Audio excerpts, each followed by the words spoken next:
नमस्कार विद्यार्थी मित्र, फिजिक्स कट्टामध्ये तुम्हा सर्वांचं स्वागत आहे. Unit number 3 that is kinetic theory of gases आणि रेडिएशनचं आजचं आपलं 10वं लेक्चर. ज्या लेक्चरमध्ये degree of freedom for diatomic molecules, Mayer's relation, specific heat ह्या सगळ्या गोष्टी आपण इथे क्लिअर करणार आहोत. मागच्या लेक्चरमध्ये डिग्री ऑफ फ्रीडम आणि इक्विपार्टिशन ऑफ एनर्जी हे दोन इम्पॉर्टंट टॉपिक आपण शिकलो होतो आणि त्याच टॉपिक मधला एक शेवटचा राहिलेला पोर्शन डायटॉमिक मॉलिक्युल साठीचं डेरिव्हेशन एक्सप्लेनेशन आपण कंप्लीट केलं होतं. पण डेरिव्हेशन नेमकं काय सांगत आहे, कुठल्या कुठल्या टर्म त्यात ऍड होत आहेत ते इथं पाहणार. त्याच्या पहिले डिग्री ऑफ फ्रीडम हे शिकत असताना 3 मोशनच्या रिस्पेक्टिव्ह डिग्री ऑफ फ्रीडम आपण शिकलो होतो. मग त्या 3 मोशन कुठल्या कुठल्या, तर एक ट्रान्सलेशनल मोशन, दुसरी रोटेशनल मोशन आणि तिसरी व्हायब्रेशनल मोशन. मग प्रश्न असा पडतो की मोनोएटॉमिक असो, डायटॉमिक असो, ट्रायटॉमिक असो, हे सगळेच्या सगळेच जण तिन्ही मोशन परफॉर्म करतात का, तर आन्सर आहे नाही. जर का मोनोएटॉमिक घेतलेला असेल तर त्या केसमध्ये फक्त एकच मोशन परफॉर्म केलं जात आहे, दॅट इज ट्रान्सलेशनल मोशन. जर का डायटॉमिक घेतलेला असेल पण ऍट रूम टेम्परेचर, त्या केसमध्ये 2 मोशन परफॉर्म केल्या जात आहेत, translational as well as rotational. But परत डायटॉमिक मॉलिक्युलच घेतलेला आहे बट ऍट हाय टेम्परेचर, या केसमध्ये तिन्ही मोशन परफॉर्म केल्या जात आहेत, ट्रान्सलेशनल मोशन, रोटेशनल मोशन आणि व्हायब्रेशनल मोशन. पण जर का आता हे मोनो, डाय, ट्राय किंवा पॉली बद्दल शिकत असलो तर मग प्रत्येक वेळेस हे कन्सेप्ट करून पाहायची का, तर असं न करता आपण एक फॉर्म्युला शिकलो होतो डिग्री ऑफ फ्रीडमचा, एफचा, that is small F equal to 3a minus B. मग तिथं ए म्हणजेच काय आणि बी म्हणजेच काय सर्व एक्सप्लेनेशन दिलेलं होतं. मग त्यात लिनियर नॉन लिनियरचा फरक आला तर डिग्री ऑफ फ्रीडम हे चेंज होत आहे. त्यातलाच राहिलेला कन्सेप्ट म्हणजे degree of freedom diatomic molecule साठीचा, त्याचं एक्सप्लेनेशन काय सांगते. तर हे तर याच्या पहिले क्लिअर केलेलं आहे आपण की जर का डायटॉमिक मॉलिक्युल घेतलेला असेल तर त्या केसमध्ये डिग्री ऑफ फ्रीडम हे 2 प्रकारे कॅल्क्युलेट करू शकता. 2 प्रकारे म्हणजे कोणाकोणासाठी, एक ऍट रूम टेम्परेचर आणि दुसरं ऍट हाय टेम्परेचर. जर का ऍट रूम टेम्परेचर म्हटलेलं असेल त्या केसमध्ये डिग्री ऑफ फ्रीडम पण कोणासाठी, DOF of diatomic molecule.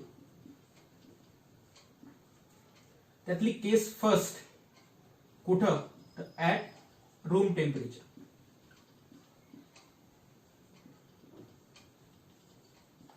At room टेम्परेचरवर डिग्री ऑफ फ्रीडम काढायचं आहे आपल्याला डायटॉमिक मॉलिक्युल्ससाठी. डिग्री ऑफ फ्रीडम काढतो म्हणजेच काय काढतो आपण, तर सरळ सरळ नंबर ऑफ वेज काढतो. कोणाचे, तर टोटल एनर्जीचे. जर का मॉलिक्युल मोनोएटॉमिक असला तर आपण म्हणतो की टोटल एनर्जी डिस्ट्रीब्यूट होत आहे 3 डायमेन्शनच्या अलॉंग, एक्स ऍक्सिसच्या अलॉंग होत आहे, वाय ऍक्सिसच्या अलॉंग होत आहे आणि झेड ऍक्सिसच्या अलॉंग होत आहे. मग या केसमध्ये डिग्री ऑफ फ्रीडम किती झाली मोनोएटॉमिक साठी, तर आन्सर आहे 3. जर का डायटॉमिक म्हटलं तर डायटॉमिक दोन्ही प्रकारचे मोशन परफॉर्म करत आहे. दोन्ही प्रकारच्या कुठल्या कुठले, तर पहिली दॅट इज ट्रान्सलेशनल आणि दुसरी रोटेशनल. पण रोटेशनल मोशन परफॉर्म करत असताना डायटॉमिक मॉलिक्युल ज्या ऍक्सिसच्या अलॉंग असेल त्या ऍक्सिसच्या अलॉंग रोटेशनल मोशनचा आन्सर 0 येते. का बरं, कारण की त्या केसमध्ये त्याची मोमेंट ऑफ इनर्शिया 0 असते. हा सगळ्याच्या सगळा कन्सेप्ट मागच्या लेक्चरमध्ये आपण क्लिअर केलेला आहे. मागचं लेक्चर क्लिअर झाल्यावरच हे लेक्चर पहा, कारण की मागच्या लेक्चरचं इंट्रोड्यूस केलं. त्यात काय सांगत आहे की total energy which is equal to, आता टोटल एनर्जी सम आहे कोणाकोणाची, तर एनर्जी ऍट ट्रान्सलेशनल मोशन आणि एनर्जी ऑफ रोटेशनल मोशन. याला कन्सिडर करतो इक्वेशन नंबर फर्स्ट. पण हे जर का हाय टेम्परेचर असतं, हाय टेम्परेचर असतं तर इथे 3 व्हॅल्यू असतात, E of T plus E of R plus E of V. E of V vibrational, E of R rotational, E of T translational. फक्त इथं रूम टेम्परेचर असल्याने फक्त 2च मोशन परफॉर्म करतात, ट्रान्सलेशनल आणि रोटेशनल. बट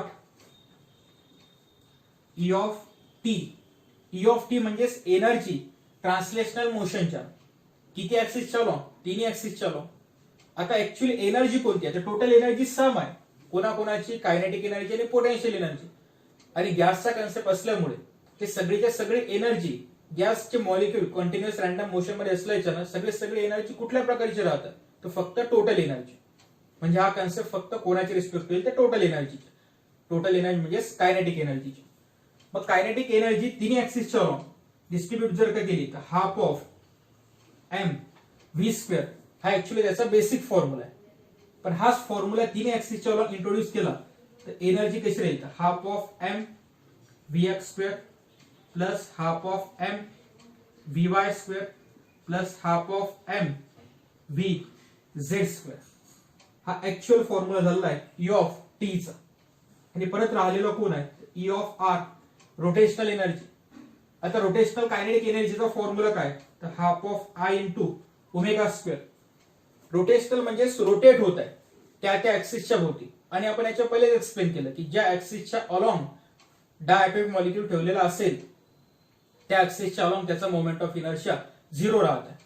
आता consider करतो की हा डायटॉमिक मॉलिक्यूल एक्स ऍक्सिसच्या अलॉंग ठेवलेला आहे, तर मोमेंट ऑफ इनर्शिया एक्स ऍक्सिसच्या अलॉंग किती राहील त्याचा, तर 0. जसं हे इक्वेशन 3 भागात आपण इंट्रोड्यूस केलेलं आहे तसंच हे इक्वेशन आपण खाली 3 भागात इंट्रोड्यूस करू शकलो असतो. परंतु एक्स ऍक्सिसच्या अलॉंग मोमेंट ऑफ इनर्शिया 0 असल्याच्यानं त्याचा आन्सर काय, half of 0 into omega X square. म्हणजे कोणा मल्टिप्लाय होत आहे 0 ना, का बरं, कारण की मोमेंट ऑफ इनर्शियाची व्हॅल्यू 0 आहे, तर पूर्ण इक्वेशन काय होणार आहे ते 0. कोणा ऍक्सिसच्या अलॉंग, एक्स ऍक्सिसच्या अलॉंग. मग राहिले किती एक्स ऍक्सिस, राहिले किती ऍक्सिस, तर 2 ऍक्सिस. 2 कुठल्या वाय आणि झेड. मग त्याच्या अलॉंग इक्वेशन काय येणार आहे, that is E of R which is equal to half of I X, sorry एक्सच्या अलॉंग तर 0 झालेलं आहे, I Y omega Y square plus half of I Z omega Z square. आता असलेले 2 इक्वेशन ई ऑफ टी ची value आणि E of R ची value फक्त इक्वेशन 1 मध्ये पुट करा. आन्सर म्हणजे therefore equation 1 implies total energy equal to, total एनर्जीचा formula काय आपल्याजवळ, E of T plus E of R. E of T चा formula which is half of M into V X square plus half of M into V Y square plus half of M into V Z square plus परत कोणती energy आहे, तर rotational. पण रोटेशनलचे फक्त किती terms आहेत, तर 2. का बरं, कारण की एक्स ऍक्सिसच्या अलॉंग आन्सर 0 आहे. therefore half of I Y omega Y square plus half of I Z omega Z square.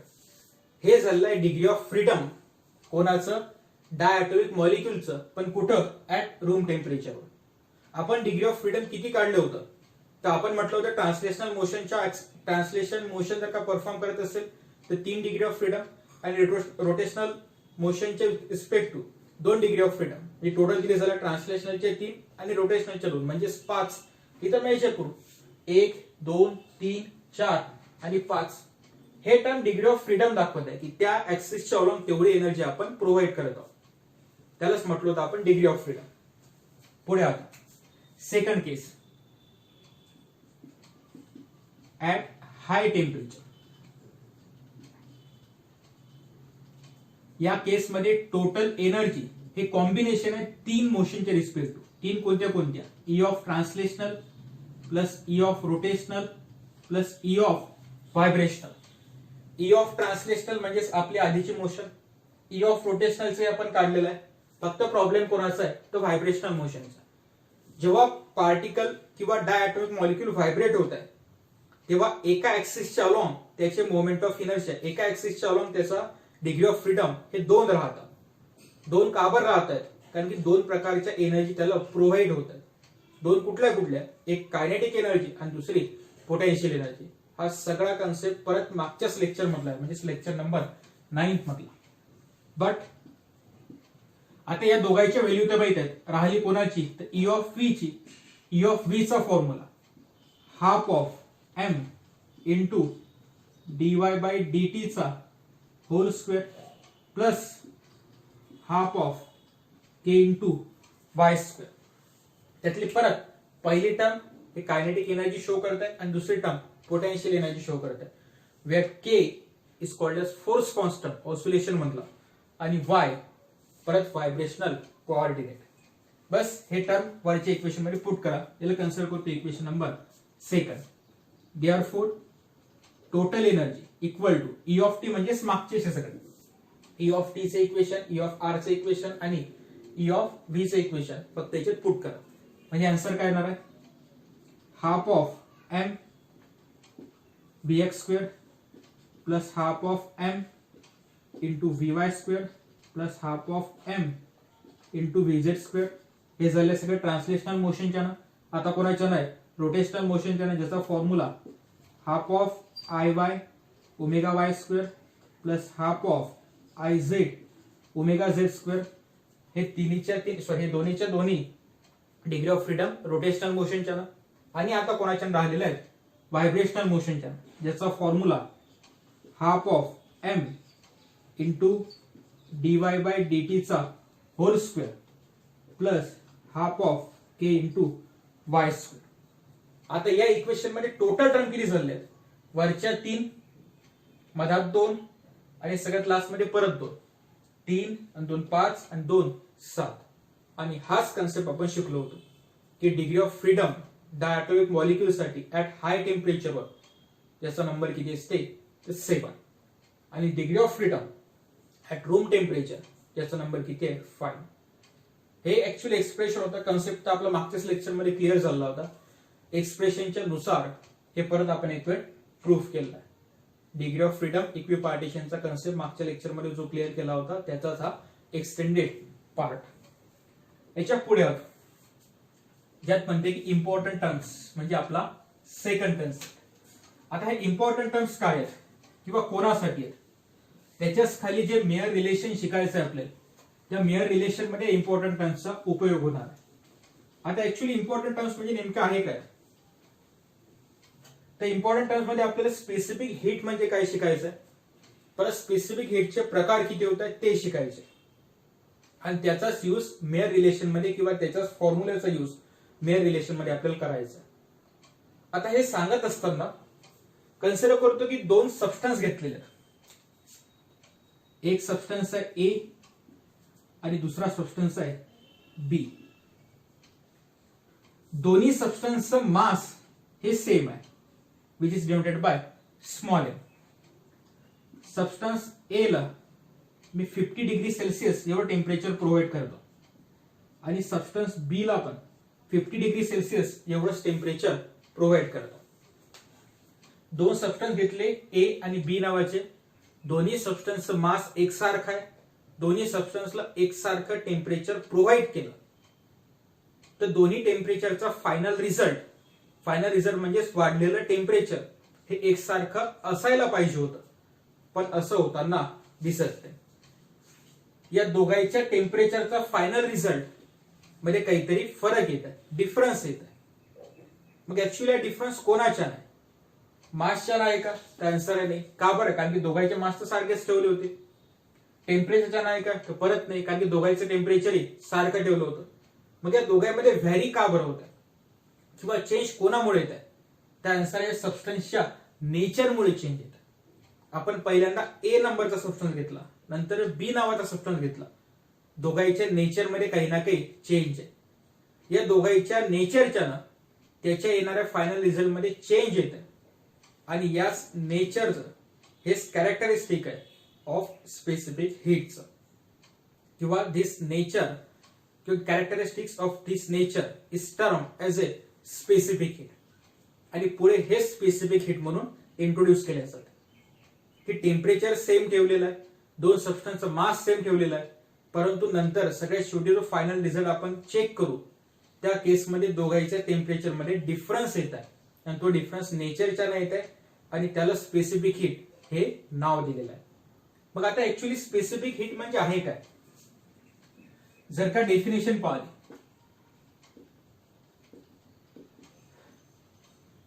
तर स्पेसिफिक हीट मध्ये काय शो केलं जातं, specific heat which is denoted by C.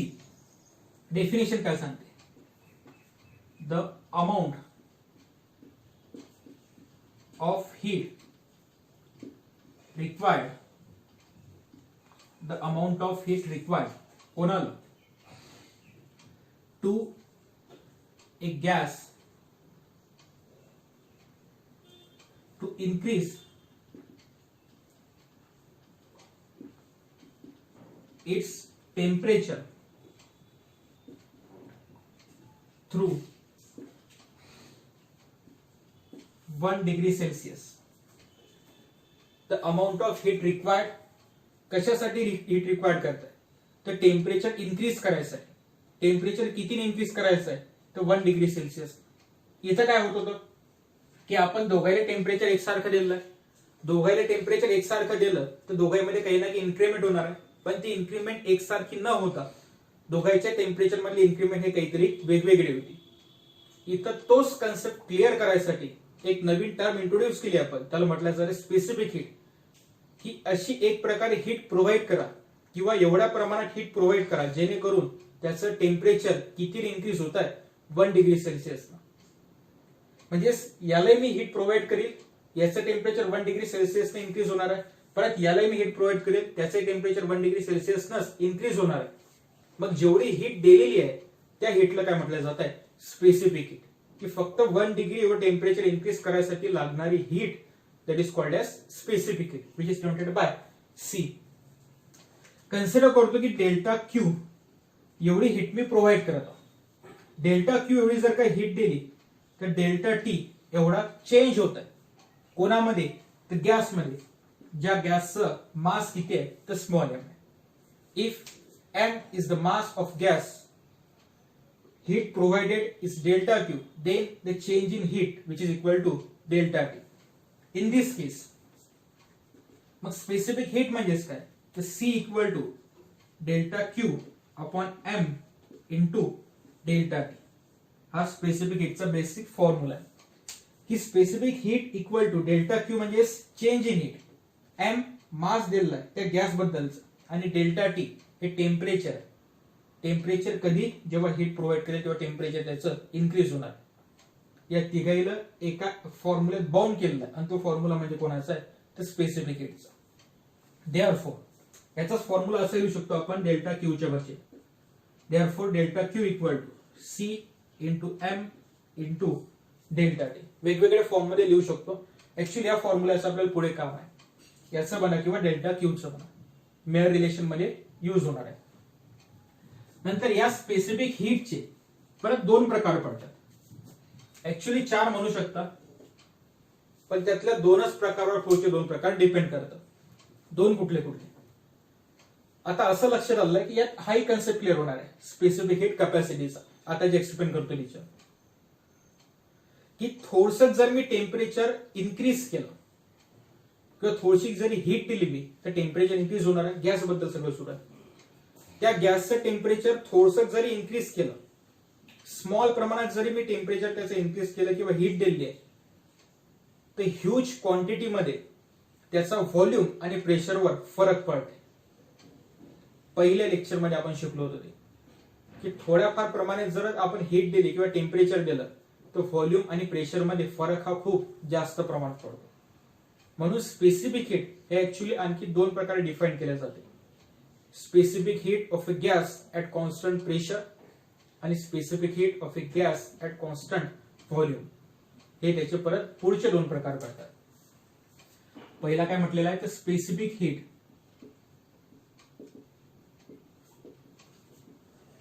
कोणाची, specific heat of a gas कुठं, at constant pressure, which is denoted by C of P. C of P means specific heat of a gas at constant pressure. Definition काय करेल, हेच definition परत फक्त सांगताना काय सांगलंय, the amount of heat required कोणाला, टू एक गॅस, कशासाठी, to increase its temperature through 1 degree Celsius at constant pressure. Definition जशीच्या तशी, फक्त पुढे एक शब्द वाढणार आहे की टेम्परेचर इन्क्रीज करणार किंवा टेम्परेचर 1 डिग्रीने इन्क्रीज होणार आहे, पण कधी, कोण्या केसमध्ये, ऍट कॉन्स्टंट प्रेशरवर. ते त्याची डेफिनेशन झाली. स्पेसिफिक हीट परत एक डेफिनेशन काय तयार होतं, the amount of heat required कोणासाठी, to a gas to increase its temperature through 1 degree Celsius, that is called as specific heat at constant pressure. किंवा यालाच आणखी एस ऑफ पी ने डिनोट केलं जाते, स्मॉल सी ऑफ पी किंवा S of P. याचा दुसरा प्रकार जो HSS रिलेटेड आहे, इथं पाहिला आपण specific heat of gas at constant pressure, पुढे म्हणून molar specific heat. Molar specific heat of a gas at constant pressure, which is denoted by C of P. हा C स्मॉल, हा C कॅपिटल. डेफिनेशन परत तशीच येणार, same येणार, फक्त इथं कोणासाठी म्हटलेलं आपण तर specific heat at constant pressure साठी. इथं काय म्हटलेलं फक्त तर मोलर स्पेसिफिक. किंवा याची डेफिनेशन अशी आपण कन्सिडर करू शकतो, the amount of heat required to a 1 gram of gas. इथे एक शब्द ऍड करू शकता तुम्ही, to a 1 gram of gas to increase its temperature through 1 degree Celsius is called a specific heat. मग याची डेफिनेशन काय होईल, the amount of heat required of 1 gram of gas to increase its temperature through 1 degree Celsius at constant pressure. आणि molar साठी काय, the amount of heat required, म्हणजे molar specific हीटची definition, the amount of heat required to a 1 mole of gas.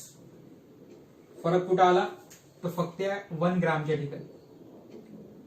पहिल्या definition मध्ये definition जशीच्या तशी at constant pressure, दुसरी डेफिनेशन मोलर स्पेसिफिक हीटची, फक्त फरक कुठे येईल, इथं 1 ग्राम म्हटलेलं आहे, मोलर स्पेसिफिक साठी फक्त 1 मोल म्हणला की. मग त्या केसमध्ये definition the amount of heat required to 1 mole of gas. इथं काय म्हटलेलं आहे 1 ग्राम ऑफ गॅस, इथं काय म्हणायला लागेल 1 मोल ऑफ गॅस. मोल का बरं म्हटलं, कारण की इथं मोलर शब्द आला. 1 mole of gas to increase its temperature through 1 degree Celsius is called as molar specific heat at constant pressure, which is denoted by C of P. Therefore, C of P equal to capital M into small c of P, or C of P equal to capital M into S of P. C of P चं आणि S of P मधलं relation दिलेलं आहे, म्हणजे या दोघांमधलं relation molar specific heat आणि specific heat at constant pressure मधलं. आता ह्या दोन्ही डेफिनेशन झालेल्या आहेत प्रेशरचे रिस्पेक्ट टू. अशाच पुढच्या 2 डेफिनेशन येतील त्या व्हॉल्यूमचे रिस्पेक्ट. म्हणजे तिसरा कन्सेप्ट जो कोणासाठी येईल, specific heat of a gas at constant volume, which is denoted by small c of V किंवा S of P, which is denoted by specific heat of a gas at constant volume. मग त्याची परत definition काय येणार आहे, the amount of heat required to 1 gram of gas to increase its temperature through 1 degree Celsius at constant volume. फक्त इथं एकच शब्द ऍड करायला लागणार आहे ऍट कॉन्स्टंट व्हॉल्यूमचा. ते डेफिनेशन कोणाची होणार आहे, स्पेसिफिक हीट ऍट कॉन्स्टंट व्हॉल्यूमची. आणि चौथी आणि शेवटची डेफिनेशन मोलरचे रिस्पेक्ट. इथं काय आलं होतं की molar specific heat of gas at constant pressure. इथं खाली molar specific heat of gas at constant volume, which is denoted bye C of P. परत डेफिनेशन जशीच्या तशी. हेच डेफिनेशन इथं लिहिलं जाणार आहे, फक्त इथे या डेफिनेशन मध्ये 1 ग्राम म्हटलं होतं, इथं 1 मोल म्हणलं आहे. डेफिनेशन कशी तयार होईल ते, the amount of heat required to a 1 mole of gas. इथं ग्राम आहे, तिथं फक्त 1 mole of gas to increase its temperature through 1 degree Celsius at constant volume is called as molar specific heat of gas at constant volume. Therefore, परत CV equal to capital M into SV, where capital M is the molar mass of gas. Capital M is the molar mass of gas. ह्याच त्या terms होत्या की ज्याच्या respect आपल्याला पुढे आता explain करायचं. स्पेसिफिक हीट कॅपॅसिटी आणि इम्पॉर्टंट टर्म्स ह्या सगळ्या याच्यात कव्हर झाले. मग ऍक्च्युली स्पेसिफिक हीट कॅपॅसिटी म्हणजे काय, तर आपल्या बुक मध्ये फक्त एवढंच सांगितलेलं आहे की स्मॉल टेम्परेचर जरी दिलं तरी प्रेशर आणि व्हॉल्यूम हे नोटिसेबल चेंज होत आहे. म्हणजेच काय की थोडशा प्रमाणात जरी टेम्परेचर दिलेलं असेल तरी प्रेशर आणि व्हॉल्यूम हे खूप जास्त प्रमाणात इफेक्ट होत आहे. आणि तोच इफेक्ट दोन प्रकारे एक्सप्लेन केला जात आहे. एक कॉन्स्टंट प्रेशरच्या रिस्पेक्ट टू आणि एक कॉन्स्टंट व्हॉल्यूमच्या रिस्पेक्ट टू. आणि याच्यावरच पुढे बेस आहे मेयर्स रिलेशन. आता मेयर्स रिलेशन काय सांगते किंवा क्वेश्चन असा विचारला जाते की एक्सप्रेशन करा किंवा दोघाही मधलं, दोन म्हणजे कोण, सी ऑफ पी आणि सी ऑफ व्ही मधलं रिलेशन शो करा. आता सी ऑफ पी कोण आहे आणि सी ऑफ व्ही कोण आहे याच्या पुढे पहिले परत एक डेफिनेशन साधी, that is first law of thermodynamics. Chemistry कडे तुम्ही शिकले असाल आपला पुढच्या युनिट मध्ये थर्मोडायनामिक्स मध्ये फर्स्ट लॉ काय सांगते की D Q equal to DE plus D W. काही काही पुस्तकात हाच असा दिलेला असेल की D Q equal to D U plus D W. D U म्हणा किंवा डीई म्हणा, that is internal energy, change in internal energy. Law काय सांगते, जेवढ्या प्रमाणात तुम्ही हीट प्रोव्हाइड करता तर दिलेली हीट दोन हिच्यात डिस्ट्रीब्यूट होतं.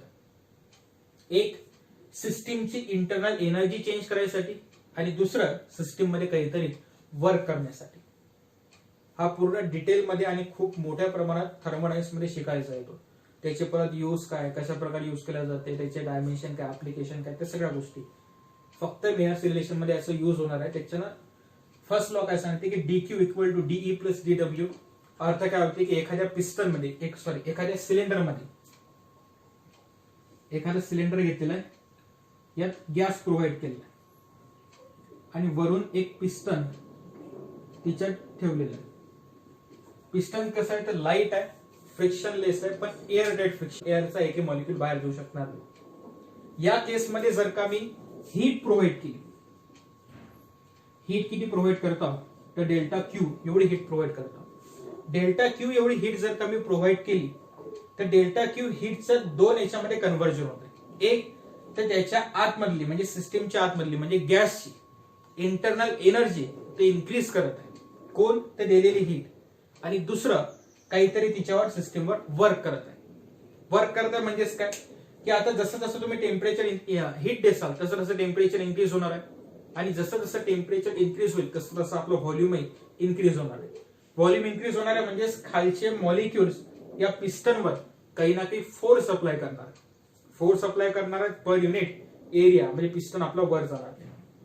फोर्स मल्टिप्लाइड बाय डिस्प्लेसमेंट म्हणजे सरसर काय करणार आहे ते तर वर्क करणार आहे.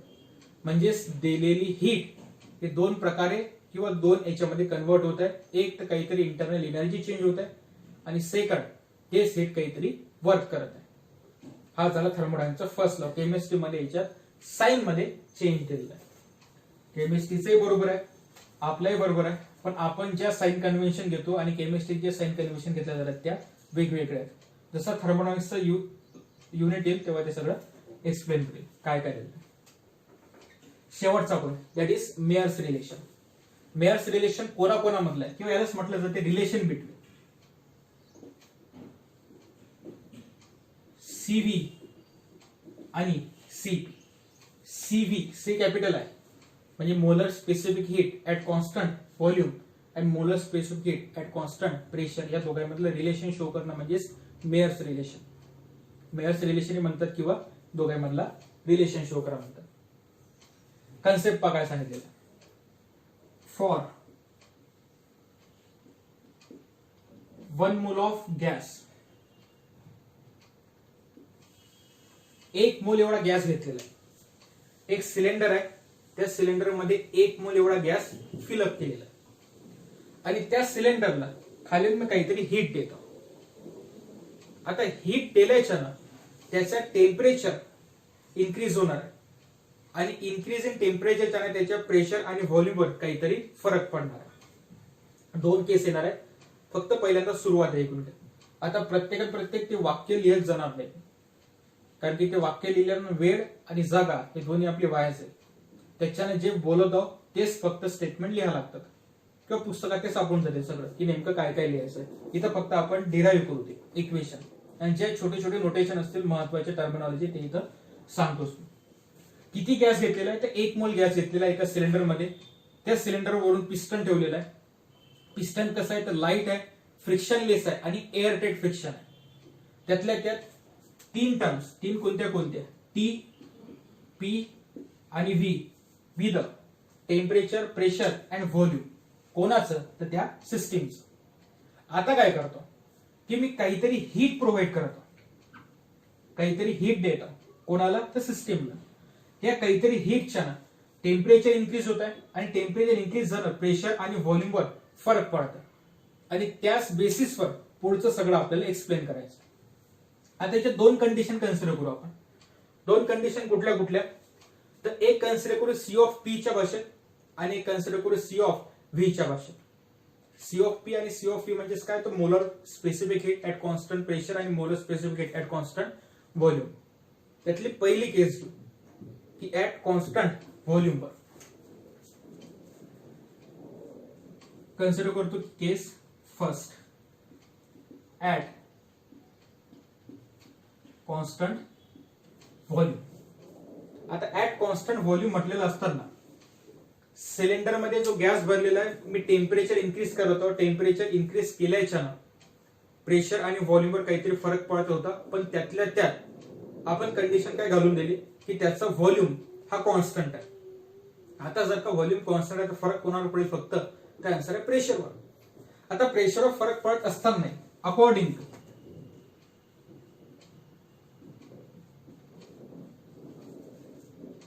फर्स्ट लॉ ऑफ थर्मोडायनामिक्स,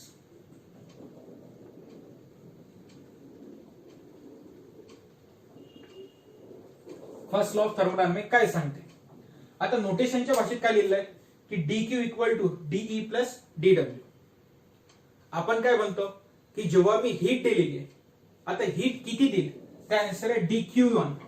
एवढी मी हीट प्रोव्हाइड केली. डी क्यू वन का बरं, कारण की आपण हे तर एक कंडिशन कन्सिडर केली ऍट कॉन्स्टंट व्हॉल्यूमची, पुढची कंडिशन कन्सिडर करेल ऍट कॉन्स्टंट प्रेशरची. मग त्या केसमध्ये इथं हीट किती दिली आहे तर डी क्यू वन, इथं किती म्हणेल डी क्यू टू. 2 वेगवेगळ्या केस आहेत त्यामुळे याला पहिल्यांदा 1 म्हटलं त्याला 2 म्हणणार. पहिल्या केसमध्ये काय म्हणतो की हीट किती प्रोव्हाइड केली तर डी क्यू वन एवढी हीट प्रोव्हाइड केली. आता डी क्यू वन एवढी हीट प्रोव्हाइड करतो तर डीटी एवढं त्याचं टेम्परेचर चेंज होणार आहे. आता सर डीटी वन का बरं घेतलं नाही, कारण की आपण टेम्परेचर एकसारखं प्रोव्हाइड करतो. मग टेम्परेचर एकसारखं प्रोव्हाइड करतो हीट तर कमी जास्त होत आहे, याचा कसा काय मेळ बसवत आहे. तर जे सिस्टीम आपण कन्सिडर करत आहोत त्या सिस्टीमच्या भाषेत ऍक्च्युली 2 कॉन्स्टंटचे रिस्पेक्ट आपण म्हणतो आणि त्यातल्या त्यात कन्सेप्ट कोणाचा आहे तर स्पेसिफिक हीटचा. स्पेसिफिक हीटचा कन्सेप्ट मध्ये काय सांगत होतो आपण की टेम्परेचर एकसारखं दिलेलं आहे. आय रिपीट, टेम्परेचर एकसारखं दिलेलं आहे. टेम्परेचर एकसारखं दिलं होतं, मास एकसारखं दिलं होतं, पण दोघांच्या रिझल्ट मध्ये काही ना काही फरक आला होता आणि हाच रिझल्ट खोडून काढायसाठी आपण एक नवीन टर्म इंट्रोड्यूस केली होती दॅट इज स्पेसिफिक हीट. म्हणजे एवढं टेम्परेचर तुम्ही देऊ शकता किंवा एवढी हीट प्रोव्हाइड करतोय, अमाऊंट ऑफ हीट रिक्वायर्ड कशासाठी to increase the temperature 1 gram of gas किती ना 1 डिग्री सेल्सिअस. म्हणजे हीट मध्ये तुम्ही काही ना काही चेंज देऊ शकता. हीट किती दिली आहे तर डी क्यू वन, टेम्परेचर किती होत आहे तर डीटी. थर्मोडायनामिक्सच्या म्हणण्यानुसार फॉर्म्युला काय तयार होणार आहे D Q one equal to DE. हा फॉर्म्युला काही काही इच्छा किंवा मागच्या सिलेबस मध्ये internal energy divided by DU, नवीन सिलेबस नुसार divided by DE. D Q one equal to DE plus D W.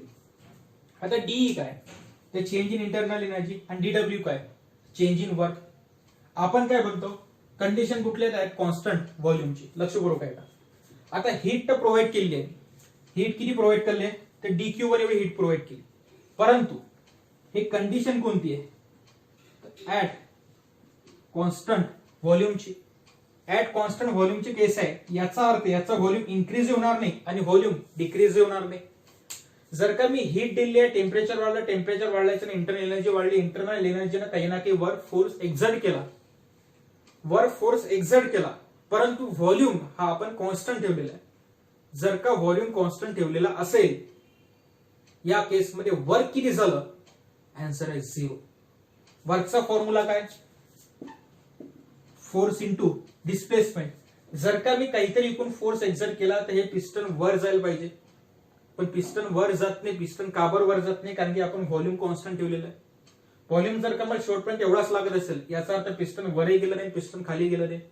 Piston वरही सरकलंय, खाली सरकलं नाही, याचा अर्थ वर किती झालं तिच्या 0. म्हणजे व्हॉल्यूम कसं आहे? कॉन्स्टंट. म्हणून या केसमध्ये डीडब्ल्यू ची व्हॅल्यू किती आहे? तर 0. म्हणजे इक्वेशन काय राहिलं मग? फक्त dq1 इक्वल टू डीई. लक्षात आलं का ते? तसं का बरं? कारण की आपण व्हॉल्यूम कसं ठेवलेलं आहे? तर कॉन्स्टंट. व्हॉल्यूम कॉन्स्टंट आहे म्हणजे वर किती झालं त्या केसमध्ये? 0. त्याच्या डीडब्ल्यू ची व्हॅल्यू 0 पुट केली, त्या आन्सर काय येणार आहे? dq1 equal to D. But आपण याच्या पहिलेच रिलेशन शिकलेलो की CV equal to M into SV. CV stand for molar specific heat of gas at constant volume. Capital M molecular weight. आणि SV stand for specific heat at constant volume. आता specific हीटचाही परत आपण formula शिकलो होतो, C चा किंवा S चा, काही म्हणू शकता. Delta Q equal to M into delta T. हाच जर का फॉर्म्युला इथं पुट केला, हा फॉर्म्युला कोणाचा आहे? स्पेसिफिक हीटचा, विच डिवाइडेड बाय परत S. इथं कसं म्हटलं होतं आपण की each divided by C of B और S ऑफ B. तसं हाई एक तर C ने डिवाइड करू शकता किंवा S ने डिवाइड करू शकता. फॉर्म्युला काय की delta Q upon M into delta T. Delta म्हणा किंवा स्मॉल डी न करा, शेवटी चेंजेस शो करत होतो. इथे लिहिताना फक्त स्मॉल डी च्या भाषेत लिहिलं होतं, पहिलं फॉर्म्युला शिकलो आपण डेल्टाच्या भाषेत, one and the same thing. जर का मी इथं फॉर्म्युला पुट केला तर CV इक्वल टू M काय? तर मॉलिक्युलर वेट. आता मॉलिक्युलर वेट घेत असताना कधीच आहे ते? तर 1 मोल वरच. म्हणून या केसमध्ये जेवढं हे मास राहील तेवढंच स्मॉल m राहणार. म्हणजे एक तर तुम्ही दोन्ही ठिकाणी स्मॉल m लिहा किंवा दोन्ही ठिकाणी कॅपिटल M लिहू शकता, कारण की 1 मोल साठी म्हटलेलं आहे. इंटू S ऑफ V चा फॉर्म्युला काय? Delta Q upon capital M into delta T. परत MM get cancel. Therefore CV equal to delta Q न लिहिता मी DQ लिहितो. DQ का बरं लिहिता? की थर्मोडायनामिक्सचं इक्वेशन आपलं Q च्या भाषेत आहे. म्हणून याच्यावरूनच DQ चा आन्सर काय निघते? DQ equal to CV into DT. हे कोणाची व्हॅल्यू आली आपल्याजवळ? तर DQ ची. DQ लाच काय लिहू शकतो? CV into DT. Value put करायचं. तिथं DQ आहे, तिथं DQ1 म्हणतो, पण शेवटी दोन्ही कोणासाठी आहे? त्यात कॉन्स्टंट व्हॉल्यूम साठीच आहे. हे कोणासाठी आहे? तर कॉन्स्टंट व्हॉल्यूम साठी सुरू आहे. हा फॉर्म्युला कोणासाठी आहे? तर कॉन्स्टंट व्हॉल्यूम साठीच आहे. म्हणून DQ किंवा DQ1. Therefore but DQ1 equal to किंवा तो फॉर्म्युला फक्त पहिल्यांदा CV equal to DQ upon DT किंवा DQ1 अपॉन DT पहिल्या केससाठी सुरू आहे. Therefore DQ1 equal to CV into DT. Therefore equation 1 implies. Equation 1 मध्ये जर का व्हॅल्यू पुट केली तर DQ1 इक्वल टू DE आणि याच्या ऐवजी काय पुट करू शकतो? CV into DT. That is D equal to CV into DT, which is equation number 2. आता हे इक्वेशन कोणासाठी झालं? ऍट कॉन्स्टंट व्हॉल्यूम साठी. पहिल्या केससाठी सगळा फॉर्म्युला होता. आता हाच बेस घेऊन पुढचं डिफाइन करणार. पुढचं कोणतं? म्हणजे केस सेकंड. सेकंड मध्ये केस म्हणजे काय की ऍट कॉन्स्टंट प्रेशर. कुठं फरक राहील की जिथं जिथं CV आहे तिथं तिथं फक्त CP पुट करायचा. आणि आणखी एक कन्सेप्ट थर्मोडायनामिक्सच्या म्हणण्यानुसार या केसमध्ये परत according to first law of thermodynamics formula काय येणार आहे? मग आता इथे हीट किती दिली होती? DQ1. तिथे हीट किती देणार आहोत? DQ2. जर का DQ2 एवढी हीट दिली आहे, त्याही केसमध्ये काहीतरी प्रमाणात प्रेशर हे चेंज होणार आहे आणि काहीतरी वर्क करणार आहे.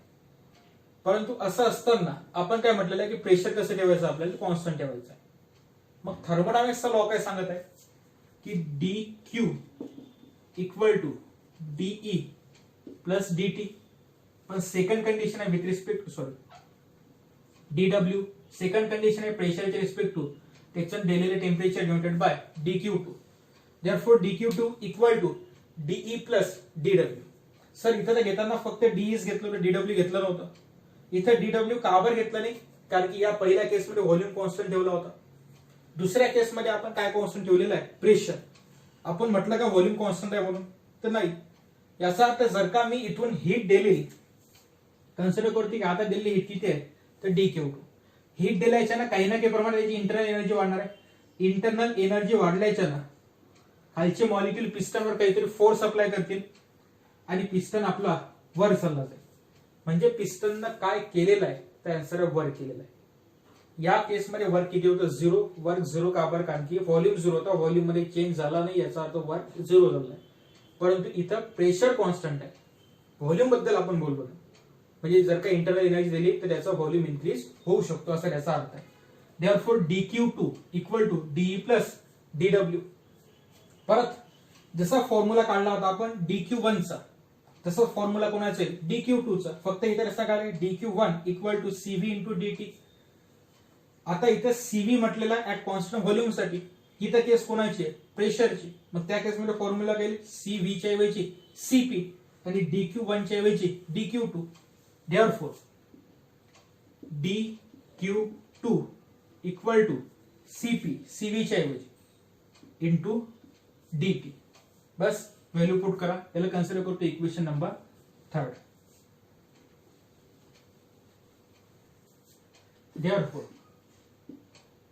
इक्वेशन 3 implies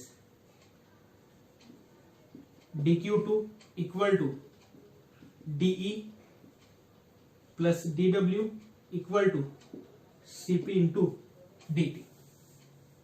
या केसमध्ये दॅट इज यालाच करू शकतो cp into dt equal to de plus dw. बस आता इथून एक्सप्रेशन मध्ये फक्त थोडंफार चेंज करायचा, मागच्या व्हॅल्यू त्या इक्वेशन मध्ये पुट करायच्या आणि इक्वेशन संपून जाईल. सोपे एक्सप्रेशन. याला कन्सिडर करतो इक्वेशन नंबर 4. पण इक्वेशन 1 मध्ये, इक्वेशन 1 नाही, इक्वेशन 2 मध्ये, इक्वेशन 2 मध्ये आपल्याला डी ची व्हॅल्यू भेटलेली, T equal to CP into dt. Equation 4 मध्ये डी आपल्याजवळ प्रेझेंट. या डीई मध्ये इक्वेशन 2 ची व्हॅल्यू पुट करा. म्हणजे काय आहे ती equation, cp into dt equal to DE च्या ऐवजी cv इंटू dt राहिलेला plus p into dv. p into dv हे कसं काय, कोणाच्या ऐवजी काय, तर dw च्या ऐवजी p इंटू dv पुट केलं आहे. ऍक्च्युली फॉर्म्युला येतो किंवा कारण सांगून देतात. सिन्स इथे जागा नाही आहे आता, since dw equal to p into dv formula आहे तो. याच्या पहिले आय होप झालं असेल तुमचं की work equal to pressure into volume, किंवा तुम्ही इंट्रोड्यूस करू शकता, तो फॉर्म्युला काढू शकता. तो सोपा फॉर्म्युला आहे, त्यात काही कठीण नाही. फक्त डिस्प्लेसमेंट किंवा एरिया तुम्ही ऍडजस्ट केला तो फॉर्म्युला येऊन जाईल. तो वर्कचा फॉर्म्युला काय, work equal to force into displacement. आता त्याच वर्कला एका ठिकाणी फॉर्म्युला पाकासाठी होता 2 मिनिटं, F into S. Therefore work equal to F upon A multiplied by S into A. हे फरक पडते, फक्त ए ऍडजस्ट केलाय. ए जर का कॅन्सल केला तर एफ इंटू एस भेटते. पण force per unit area is called as pressure. Displacement multiplied by area is called as volume. Formula कोणाचा भेटला, वर्कचा. Therefore work equal to pressure into volume. Same case आहे. मग इथं सर पी इंटू डीव्ही का बरं लिहिलं, पी का बरं लिहिला, कारण की प्रेशर कॉन्स्टंट आहे, प्रेशर मध्ये फरक पडणार नाही. मग फरक कोणात पडेल, जर का वर्क होत असेल तर फरक कोणावर पडणार आहे? व्हॉल्यूम मध्ये. वर्क होत आहे म्हणजेच काय की आपला पिस्टन वर चाललेला आहे. चेंज इन वर्क कोणामुळे? ते चेंज इन व्हॉल्यूम मुळे. हा फॉर्म्युलाचा ऍक्च्युअली सोर्स आहे तो. देअरफॉर आता इकडची term CV into dt LHS ला घेऊन जातो. इकडे असताना पॉझिटिव्ह टी, लेफ्ट हँड साइडला आल्यावर निगेटिव्ह, म्हणजे काय झाले ते CP into dt minus CV into dt equal to P into dv. दोघांमध्ये कॉमन काय? ते dt. Therefore CP minus CV into dt equal to P into dv. याला कन्सिडर करतो इक्वेशन नंबर 5. आता पुढच्या केसमध्ये फॉर 1 मोल जे गिव्हन कंडिशन आहे of an ideal gas, equation काय? PV equal to NRT. N stand for number of moles, पण number of moles किती आहे? 1. N ची व्हॅल्यू काय झाली तर 1, तर राहिलं काय? PV equal to RT. आता P कसा ठेवलेला आहे आपण या केसमध्ये? Constant. R universal gas constant. पण आपण तर म्हणतो की हीट दिली आहे, हीट दिल्याच्यानं काय झालंय? टेम्परेचर चेंज झालं. मग हा जे टेम्परेचर चेंज होणार आहे त्याच्यानं दोघांपैकी एक टर्म चेंज व्हायला पाहिजे होती, पण प्रेशर कॉन्स्टंट ठेवलेलं आहे म्हणजे चेंज कोण होणार आहे? तो व्हॉल्यूम. म्हणजे काय लिहू शकतो? तो P into dv equal to R into dt. परत एक वेळ समजून घ्या. ते हीट प्रोव्हाइड केली आहे, हीट प्रोव्हाइड केल्याच्याने इंटरनल एनर्जी चेंज होत आहे ऍज वेल एज वर्क होत आहे. आता जे हीट प्रोव्हाइड केल्याच्यानं ऍक्च्युअली चेंज कोण होत आहे आपलं? टेम्परेचर. इक्वेशन नुसार की हे दोघं एकामेकाला डायरेक्टली प्रोपोर्शनल आहेत. जर का टेम्परेचर वाढलं एक तर प्रेशर वाढायला पाहिजे, एक तर व्हॉल्यूम वाढायला पाहिजे. पण या केसमध्ये आपण प्रेशर कॉन्स्टंट ठेवलेलं आहे, मग फक्त कोण वाढणार आहे? तो व्हॉल्यूम. कोणाच्या चेंज झाल्याच्या ना? टेम्परेचरच्या. म्हणून इथे चेंज इन टेम्परेचर दाखवलं, इथे चेंज इन व्हॉल्यूम दाखवला. R काय आहे? तर गॅस कॉन्स्टंट आहे, तो तसाही कॉन्स्टंट आहे. आणि P या कंडिशन नुसार कॉन्स्टंट आहे. बस असणारी P इंटू dv ची व्हॅल्यू इक्वेशन 5 मध्ये पुट करा. Therefore equation 5 implies CP minus CV into dt which is equal to, इथं काय होतं? P इंटू dv च्या ऐवजी R into dt. dt get cancel. Therefore CP minus CV equal to R. This is called as Mayer's relation किंवा relation between CP and CV. One of the most important topic आहे, सोपा आहे. या टॉपिकच्या भरोश्यावर पुढचा थेअरीचा question आपण explain करू शकतो की स्पेसिफिक हीट फॉर मोनोएटॉमिक आणि डायटॉमिक साठी फाइंड आउट करा. त्या स्पेसिफिक हीट तुमच्या कॉम्पिटेटिव्ह एक्झाम म्हणजे एंट्रन्स एक्झाम मध्ये मोस्ट प्रोबेबली विचारला जाणारा क्वेश्चन असतो तो.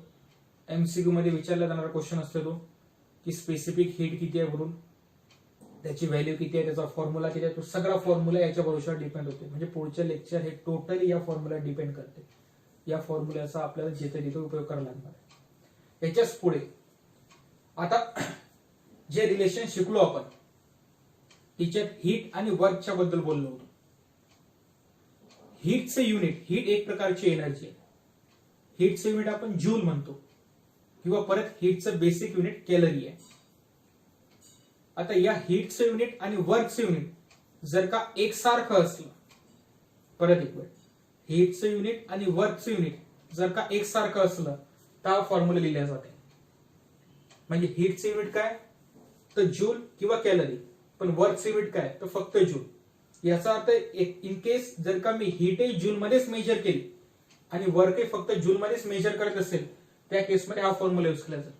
पण हीट जर का मी कॅलरी मध्ये मेजर केली आणि वर्क हे जर का जूल मध्ये मेजर केलं त्या केसमध्ये formula CP minus CV equal to R upon J, where J mechanical equivalent of heat. Surface tension मध्ये जे MCQ पाहिले होते त्या MCQ मध्ये जेचा कन्सेप्ट आला होता. ते बबल वगैरे आपण म्हटलं होतं की बा एका लेक मधून बबल सरफेस पासून वर येत आहे, सॉरी सरफेस वर येत आहे बॉटम पासून. त्या केसमध्ये तो जे आला होता, तिथे इंट्रोड्यूस केला होता. तो जे ऍक्च्युअली या व्हिडिओ मधला आहे. हा फॉर्म्युला कधी युज केला जाईल? ज्या केसमध्ये युनिट दोघांचे वेगवेगळे आहेत. हा फॉर्म्युला कधी युज केला जाईल? ज्या केसमध्ये दोघांचे फॉर्म्युला, दोघ म्हणजे कोण कोण, हीट आणि वर्कचे हे युनिट सेम घेतलेले असेल. परत सीपी, आता हाच सीपीचं relation which is equal to M into SP आणि CV equal to M into SV. हे कुठं पाहिलं तर रिलेशन आहे ते सीपी आणि एसपी मधलं, याच लेक्चर मधलं पहिलेच. हे मोलरच्या रिस्पेक्टवर, हे फक्त गॅसच्या रिस्पेक्टवर.